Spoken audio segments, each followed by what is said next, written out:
Saatnya ngopi bareng, namun sebelumnya jangan lupa like, subscribe, dan tekan tombol notifikasinya. Serta bagikan kepada yang lain.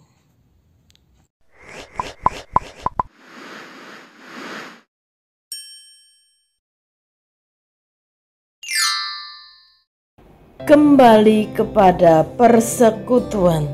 Salam saudaraku. Sesudah itu Tuhan Yesus menampakkan diri dalam rupa yang lain kepada dua orang dari murid-murid Tuhan Yesus ketika keduanya dalam perjalanan ke sebuah kampung bernama Emmaus yang terletak kira-kira 7 mil jauhnya dari Yerusalem. Untuk mengisi kekosongan dalam perjalanan itu, mereka bercakap-cakap tentang segala sesuatu yang telah terjadi. Sebagai murid Tuhan Yesus, mereka sedang bersedih karena guru yang mereka cintai harus mati di atas kayu salib. Seorang guru yang mereka banggakan, yang dapat melakukan banyak mujizat, keajaiban, seolah-olah kehilangan kekuatannya saat berhadapan dengan tentara Romawi, sampai harus mendapatkan hukuman paling keji pada saat itu, yaitu disalibkan. Dan hari itu mereka dikejutkan oleh sebuah berita bahwa mayat guru mereka telah hilang, batunya telah terguling, kuburnya telah kosong. Maria dan ibu-ibu yang lain telah memberitahukan kepada murid-murid Tuhan Yesus apa yang mereka lihat dan apa yang dikatakan oleh malaikat itu mengenai Tuhan Yesus telah bangkit. Tetapi bagi mereka perkataan-perkataan itu seakan-akan omong kosong dan mereka tidak percaya kepada perempuan-perempuan itu. Kleopas dan temannya seolah-olah tidak dapat menerima kenyataan ini. Perjalanan mereka menuju ke Emmaus menunjukkan mereka sedang lari dari kenyataan. Mereka memutuskan untuk meninggalkan persekutuan dengan murid-murid yang lain karena Tuhan Yesus sudah tidak ada bersama-sama dengan mereka. Ketika mereka sedang bercakap-cakap dan bertukar pikiran, datanglah Tuhan Yesus sendiri mendekati mereka, lalu berjalan bersama-sama dengan mereka. Tetapi ada sesuatu yang menghalangi mata mereka sehingga mereka tidak dapat mengenal Dia. Tuhan Yesus berkata kepada mereka, "Apakah yang kamu percakapkan sementara kamu berjalan?" Maka berhentilah mereka dengan muka muram. Seorang dari mereka, namanya Kleopas, menjawab, "Adakah engkau satu-satunya orang asing di Yerusalem yang tidak tahu apa yang terjadi di situ pada hari-hari belakangan ini?" Katanya kepada mereka, "Apakah itu?" Jawab mereka, "Apa yang terjadi dengan Tuhan Yesus, orang Nazaret. Dia adalah seorang nabi yang berkuasa dalam pekerjaan dan perkataan di hadapan Tuhan dan di depan seluruh bangsa kami. Tetapi imam-imam kepala dan pemimpin-pemimpin kami telah menyerahkan Dia untuk dihukum mati, dan mereka telah menyalibkannya. Padahal kami dahulu mengharapkan bahwa Dialah yang datang untuk membebaskan bangsa Israel. Tetapi sementara itu telah lewat 3 hari sejak semuanya itu terjadi. Tetapi beberapa perempuan dari kalangan kami telah mengejutkan kami. Pagi-pagi buta mereka telah pergi ke kubur dan tidak menemukan mayatnya. Lalu mereka datang dengan berita bahwa telah kelihatan kepada mereka malaikat-malaikat yang mengatakan bahwa Ia hidup. Dan beberapa teman kami telah pergi ke kubur itu dan mendapati bahwa memang benar yang dikatakan perempuan-perempuan itu, tetapi Dia tidak mereka lihat." Lalu Tuhan Yesus berkata kepada mereka, "Hai kamu orang bodoh, betapa lambannya hatimu sehingga kamu tidak percaya segala sesuatu yang telah dikatakan para nabi. Bukankah Mesias harus menderita semuanya itu untuk masuk ke dalam kemuliaannya?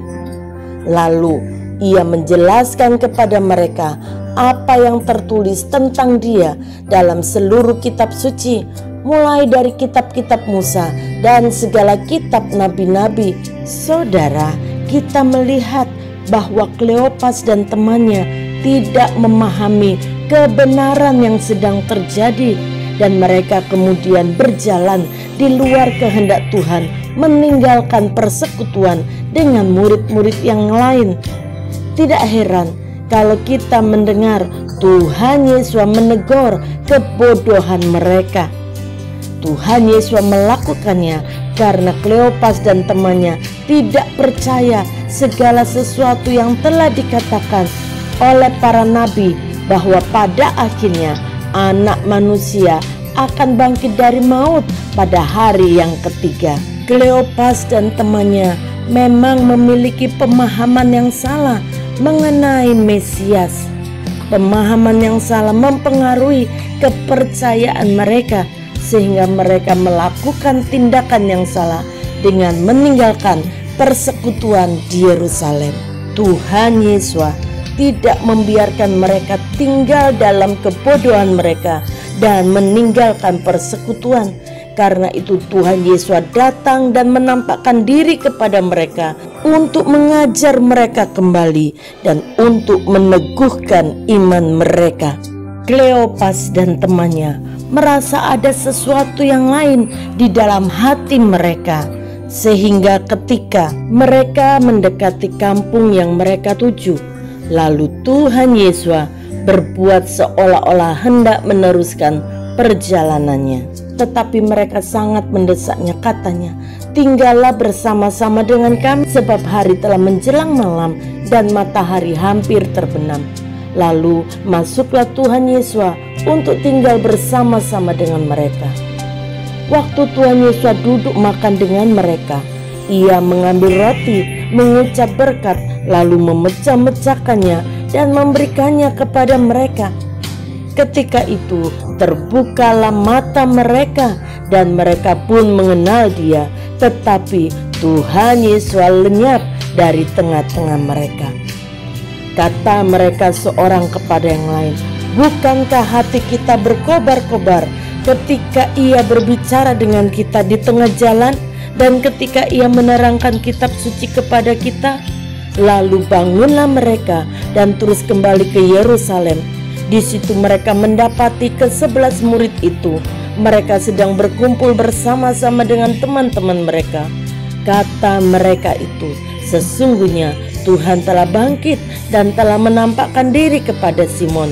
Lalu kedua orang itu pun menceritakan apa yang terjadi di tengah jalan dan bagaimana mereka mengenal dia pada waktu ia memecah-mecahkan roti. Ya, setelah Kleopas dan temannya mengalami perjumpaan dengan Tuhan dan memiliki pengertian yang benar mengenai rencana Tuhan, mereka kembali kepada persekutuan dengan murid-murid Tuhan Yesus yang lain. Saudara, kebangkitan Tuhan Yesus adalah kemenangan bukan hanya di pihak Tuhan, tetapi juga untuk kita, orang-orang yang percaya kepadanya. Karena Tuhan Yesus telah menang atas maut, maka kuasa kebangkitannya akan memberikan kepada kita kemampuan untuk menghadapi masalah-masalah di dalam kehidupan ini. Oleh karena itu, jangan pernah melarikan diri dari persekutuan dengan orang-orang percaya. Justru di saat-saat yang genting dalam hidup kita, kita harus semakin memiliki persekutuan yang intim dengan Tuhan. Melalui doa, melalui persekutuan kita dengan saudara-saudara seiman, dan melalui pembacaan Alkitab. Bacalah firman Tuhan, renungkan dan pahami firman Tuhan dengan benar. Itu akan menolong kita untuk memahami kehendak Tuhan yang sempurna di dalam kehidupan kita. Bapa, kami bersyukur kepadamu. Kami memiliki Tuhan yang begitu peduli dengan kami, sehingga Engkau tidak membiarkan kami sendiri di dalam masa-masa sulit kami. Engkau yang menemukan Kleopas dan temannya sehingga mereka tidak kehilangan persekutuan. Mereka kembali kepada persekutuan yang benar dan mereka memiliki iman yang teguh di dalam Engkau. Demikian kami berdoa untuk saudara-saudari kami seiman yang mungkin mereka kecewa, mereka sedang dalam persoalan yang berat. Tuhan tolong mereka untuk mereka boleh mengerti apa yang menjadi kehendak Tuhan dalam kehidupan mereka. Berikan hikmat-Mu, Roh Kudus-Mu untuk mereka memiliki pengertian yang benar. Di balik semua yang terjadi, ada rencana Tuhan yang indah bagi kehidupan mereka, bagi kehidupan keluarga mereka. Di dalam nama Tuhan Yesus kami serahkan seluruh kehidupan kami. Haleluya, amin. Jangan pernah meninggalkan persekutuan kita dengan Tuhan. Tuhan selalu hadir di tengah kehampaan, kekalutan, ketakutan, bahkan keraguan-raguan kita. Tuhan menghadirkan dirinya di tengah-tengah liku-liku perjalanan hidup kita dan terus berupaya agar kehadirannya dapat kita sadari. Tuhan Yesus memberkati.